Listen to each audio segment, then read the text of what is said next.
What's up YouTube? Welcome to today's video, and we are going to be going over the Venom Gyre Lovely. And I did a full run yesterday on stream, so if you're gonna go check that out, I will be uploading the footage onto YouTube. It just takes quite a while to upload a 4-hour or 3-hour 45-minute video. And as you can see here, Venom Gyre Lovely is going to be lovely with Poisonous Concoction. I know a lot of people are wondering, why are you lovely with Poisonous Concoction? And the simple answer is that it is pretty much the new Spectral Helix. It is incredibly fast. It allows you to kill bosses with pretty much no gear besides your life flask. And it is quite an amazing experience, especially if you have the MTX. So right here, I'm rocking Demonic Poisonous Concoction. So I was able to finish the campaign around like 3 hours and 35 minutes. So you can definitely get a very respectable time down, and this is with me messing up and forgetting to get a second Quicksilver flask. But I'm going to take you over exactly what I did, and then later on you can watch the full VOD if you want, or the video on YouTube of the full uncut footage. And you can see exactly how you can mimic a Venom Gyre League start. Now I will be doing pretty much a 3-part series.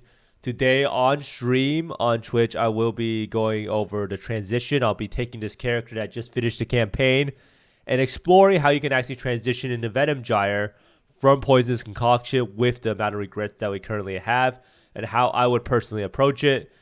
Now, the reason why we're using Poisonous Concoction is because Spectral Helix actually received an absolutely huge nerf, or not huge nerf, but this nerf for Spectral Helix with the nerf of Nightblade is probably going to make it feel a lot worse. However, if you do want to level with Spectral Helix, I do think that it is possible. It's just not going to be the fastest option anymore. So if you want to check out how to level with Spectral Helix, just go look at my 3.19 leveling guide, and I'll put it down in the description below. So the easiest way to level right now is with Poisonous Concoction, and it literally rivals the speed of Helix, and I think it's actually faster than Spectral Helix for last league.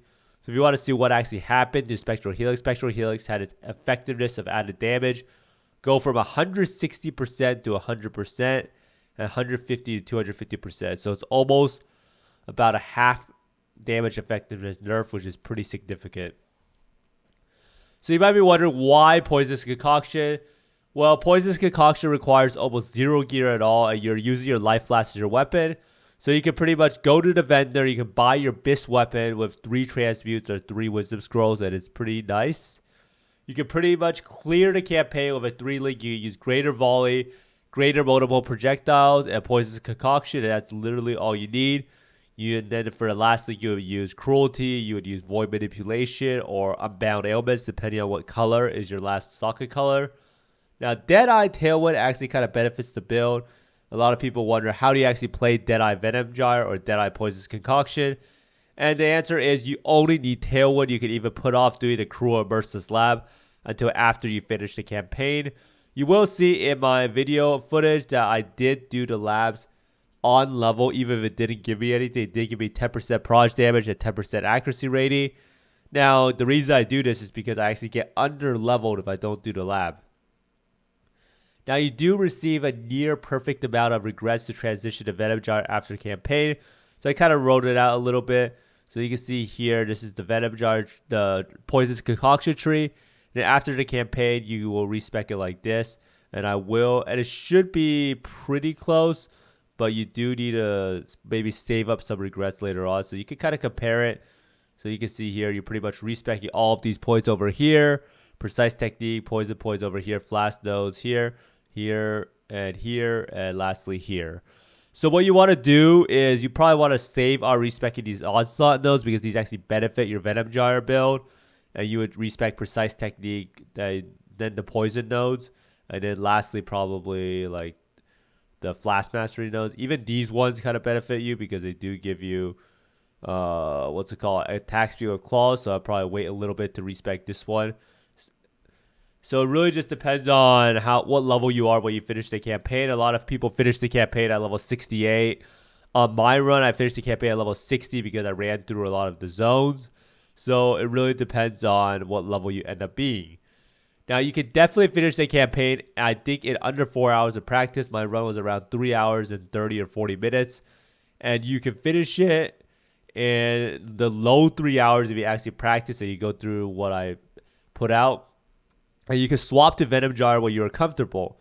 So this allows you to pretty much play an amazing build all the way into maps. So you can pretty much just keep playing this build all the way into maps, in like white maps, until you feel like your swap will feel good. So your swap is going to feel good once you get a claw. So maybe you get an Imperial Claw, you find an essence or two, you throw some essences at it so that you get some respectable amount of damage. And then you can make sure you get your links sorted, you get your color sorted, and then you have all of the gem links you need for Venom Gyre. Maybe even consider waiting until a 5 link. And it really just depends on what you want to swap. And today on stream, I'm going to find out when the right time to swap is. But I will try to force the swap as fast as possible, purely because you want to swap. Because I do think Venom Gyre is faster than Poisonous Concoction after a little bit. Now, for the gems, I do have a little bit of a treat for you. Now, a lot of people don't really know, but you can import the PoE right here, and it generates a code, and you copy and paste it into this website called Exile Tools Gem Planner, and it actually tells you where to go for all of your gems. Now, a lot of people are not really sure where to go to buy your gems, and you can see right here, Act 1, Enemy at the Gate, you get Splitting Steel from the vendor, and then once you finish Mudflats, you get Frostblink and War Banner, and then once you finish the, what's it called, a Quicksilver Flash or a Hail Rake, you get a chance to bleed Onslaught and Volley. Brutus, you get Whirling Blaze Precision, LMP Void Manipulation, Withering Step. Don't forget Withering Step. I actually forgot Withering Step on my run. And then at Mervil or Caverns, you get Poisonous Concoction. Act 2, you get Herald of Agony, Skitter Boss. Then you get faster attacks. Then after you do Clarissa, you do Purity of Elements, Grace Plague Bearer. And then this is optional. You don't need to do the library. All you get from the library is Life Tap, Unbound Ailments, Shield Charge, Ancestral Protector. The only reason to really do the library is to get Shield Charge. It's probably about a break even in terms of speed, because Shield Charge does save you a lot of time. However, if you don't do these library quests right here, you just wait until Act 6, and then you do the coast, or where you try to kill all the mobs, and it also works out pretty well. So these ones here, you'll just wait until Act 6. And then Act 4, this is after I think you do the Resto and Comb. And then you get greater volley, greater multiple projectiles, and increased AoE. You can also see these gem links in the PoE that I'll be providing in the skills section. And there are 2 different sections, 1 to 12 with Splitting Steel, Frostblink. And you want to run Precision and War Banner as your auras early on. It seems like something is happening on my WoW. Oh, there's the event chest now. Poisonous Concoction level 12 through end of campaign right here. You can see what you need to swap. Now, I do include a little bit of a few gems because you do want to have some flexibility with what gems you want to do, because sometimes you get different colors in the slots, and that really matters. So just use that website. It will help you out a ton. Now, next up, we have the main skill. The auras we're going to be running are Herald of Agony, Summon Skitter Boss Precision, and then Summon Skitter Boss you can change out with Purity of Elements. The reason you want to be changing it out with Purity of Elements is because it's really that annoying to do. You don't want to have Purity of Elements, not have Purity of Elements, and get frozen, you get chilled, especially in some of the zones. So Purity of Elements, you don't really need the defenses from Grace or Determination through the campaign, as long as you somewhat update your armor pieces as you go along. The skill, you're going to be using Poisonous Concoction, GMP Greater Volley, and then Cruelty, Void Manipulation, Unbound Ailments. I did try it out with Life Tap. It did not feel very good because you constantly ran out of life while playing, and it's just a very annoying affair. Next up, you want a movement skill. You want to use Frostblink. And before you actually get the shield charge, you want to be using Whirling Blaze where you're using Splitting Steel. And then you next up, you just want to use Frostblink 24/7. There is some merit to using Smoke Mine in Frostblink. So it really comes down to what you want. But after that, you want to make sure you want to link Shield Charge, Faster Attacks, and Life Tap is going to be your best bet. Now for buffs, you want to use Withering Step. Withering Step is pretty much a debuff you put on the boss that you pretty much press only during boss fights, and it gives you Wither stacks, which increases the amount of chaos damage they take, which makes them take more poison damage. And then you want to use Ancestral Protector, which increases your attack speed. And Plague Bearer, you pretty much want to charge up and then press it, and then you just run around the zone, and then everything dies. So let's see here. You can pretty much see some footage. So this is your Plague Bearer stack over here. once it reaches cap, cap is when it stops going up. You pretty much just have this Plague Bearer aura around you. This is an MTX. This is a Celestial Plague Bearer. So you can pretty much consider it as Righteous Fire while you run around everywhere. And it's super, super important to be using this skill in order to have as fast of a clear as possible through the zones. Now, leveling tips. Early on, you want to use Splitting Steel, chance to bleed onslaught for level 1s to 12. I did test out a lot of different methods, and this was by far the best. I tried out Cobra Lash, and it was awful. And next up, when you hit level 12, you want to swap it to Poisonous Concoction. When you want to rush for precise technique on a tree. So for this tree, you can see here, I did include Axe 1, 2, and you can pretty much just click it. And you do have a little bit of a sneak peek of what the Venom Gyre tree will look like. So early on, you want to run towards Precise Technique. Now, the reason you want to get Precise Technique is that this actually increases your damage a lot early game. So Precise Technique only increases the attack damage portion. It doesn't increases the poison DPS. So if you can see here, the poison DPS pretty much stays the same, or it actually is lower because you can't crit anymore. But it increases the average damage of your attacks. And this same thing applies for Point Blank. For anyone wondering, Point Blank actually works with it. You want to run precision for your aura so you have more accuracy rating than life. And you kind of want to hold on fully leveling it. You want to just cap precision as high as possible so that your accuracy rating in-game is higher than your life, and you can raise it as how you see fit. And as I said before, run Purity of Elements for ailment immunity and easy elemental res cap, and it will make the game feel a lot easier. I think Purity of Elements is definitely the best aura to run if you feel like you're getting chilled, you're getting shocked, that you're getting ignited. And you want to prioritize upgrading your life flask. And you want to focus on the total amount recovered. So you see how there's going to be a number that says how much the life flask recovers. So over here, if we put in a divine life flask, for instance, or actually I don't even know. Can you actually craft a life flask? All right, so right here, magic flask, right? Life. So you can see here, Eternal is 2496 over 2 seconds. Divine is 2880. So what you want is you want that life number to be as high as possible. So you can see right here, Hallowed Life Flask is actually better than Sanctified Life Flask.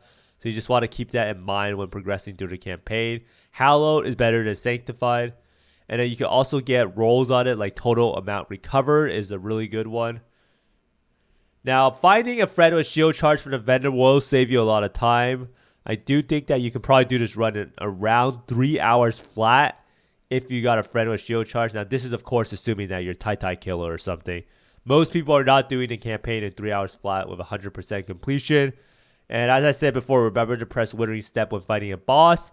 And last leveling tip I have is make sure you are near capture's distance so you have less deaths. You want to make sure that you're at 75 all res. Otherwise, you're going to have a bad time and just randomly die. However, dying is perfectly fine throughout the campaign. I have 15 deaths myself. And sometimes you just die because you don't have the time to upgrade it, or you just don't have the currency to upgrade your gear to get capped res. Now, this does require a little bit more respecs than the old Spectral Helix method, but it does allow us to wait for actual good claw and jewelry of elemental damage before swapping, as Poisonous Concoction is more than fine enough to run to carry us in white maps. Now, if you want to take a look at the character real fast, I'm going to go over how many respecs I actually needed on my current character.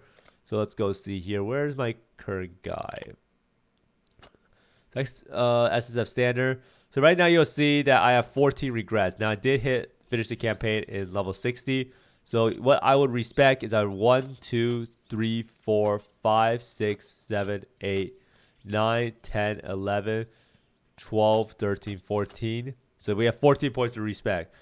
Now we could technically go for these instead of these claw nodes right here. So that's probably what I would do when I want to swap over to Venom Gyre. And then as I get the regrets, and I do get some, I would just click them. And then once you click them, you just spec out the points. So I would leave these onslaught nodes in until I felt like I was ready to get the regrets to fully swap. And I do think Poisonous Concoction is the new Spectral Helix for leveling. So just follow this leveling guy. I will put out the POB, and you can see the skills here. You can also import it into the gem planner, which helps out a lot. And basically, I could go over the tree real fast so if people have questions. You just come out this way. You want to go through here. And the reason why you want to go through Primal Spirit helps out with mana sustain. And it also helps out with strength and in early on that you go through here because movement speed is king. Then you make your way down to precise techniques. And let's see.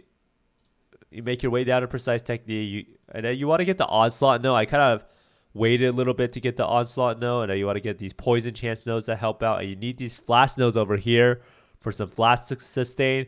Oh yeah, last tip I have is when you do your run, if you feel like you're always out of life flask, try to run 3 or maybe even 4 life flasks. It does help out a lot, and it really depends on how good you are in the fights, because if you don't take any damage, you technically don't need more life flask slots.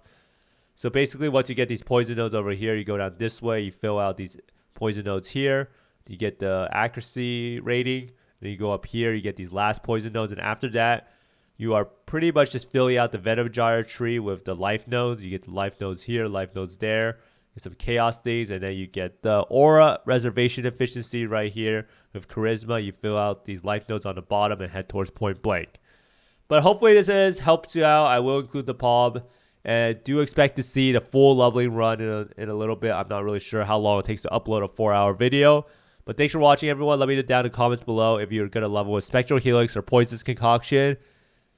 I hope you find more Mage Bloods, Divine Orbs, Venom Gyres, and Mirrors to me. And see you next time. Bye!